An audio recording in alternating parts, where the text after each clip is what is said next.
Iran যদি দ্রুত কোনো সমঝোতায় না আসে তবে আগামী কয়েকদিনের মধ্যে তেহরানের উপর বড় ধরনের আঘাত হানা হতে পারে বলে নতুন হুঁশিয়ারি দিয়েছেন মার্কিন প্রেসিডেন্ট ডোনাল্ড ট্রাম্প। ফের হামলা চালালে মার্কিন সামরিক বাহিনীকে এবার আরও বড় ধরনের চমক দেওয়া হবে বলে হুঁশিয়ারি দিয়েছেন ইরানের পররাষ্ট্রমন্ত্রী আব্বাস আরাকচি। এদিকে চীনের প্রেসিডেন্ট শি জিনপিং এর সঙ্গে বৈঠক করেছেন রুশ প্রেসিডেন্ট ভ্লাদিমির পুতিন। বিস্তারিত প্রিয়াঙ্কা নিতুর ডেস্ক রিপোর্টে। ইরানের সঙ্গে চলমান পারমাণবিক আলোচনায় অগ্রগতি থাকলেও যদি চুক্তি না হয় তবে যে কোনো সময় সামরিক অভিযান শুরু করার জন্য প্রস্তুত বলে জানিয়েছেন মার্কিন ভাইস প্রেসিডেন্ট জেডি ভেন্স।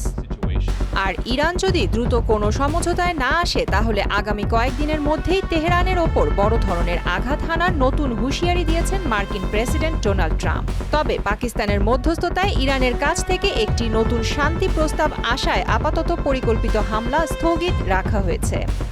এছাড়া মার্কিন সিনেট এমন একটি ওয়ার্ড পাওয়ার্স রেজুলেশন এগিয়ে নিয়েছে যা পাশ হলে ডোনাল্ড ট্রাম্প কংগ্রেসের অনুমোদন ছাড়া ইরানের বিরুদ্ধে সামরিক শক্তি ব্যবহার করতে পারবেন না। এটা প্রেসিডেন্ট ট্রাম্পের জন্য বিরল রাজনৈতিক ধাক্কা হিসেবে দেখা হচ্ছে। তবে নতুন করে কোনো হামলা চালানো হলে যুক্তরাষ্ট্রকে আরও বড় সারপ্রাইজ দেওয়ার হুঁশিয়ারি দিয়েছে ইরান। দেশটির পররাষ্ট্রমন্ত্রী আব্বাস আরাকচি ওয়াশিংটনকে সতর্ক করে বলেন, দুই দেশের মধ্যে পুনরায় সংঘাত শুরু হলে আরও বেশি মার্কিন যুদ্ধবিমান ধ্বংস করতে তেহরান এখন পুরোপুরি প্রস্তুত। ট্রাম্প যদি ফের হামলা করে নতুন ফ্রন্ট খোলার হুমকিও দিয়েছেন তেহরানের সেনাবাহিনী।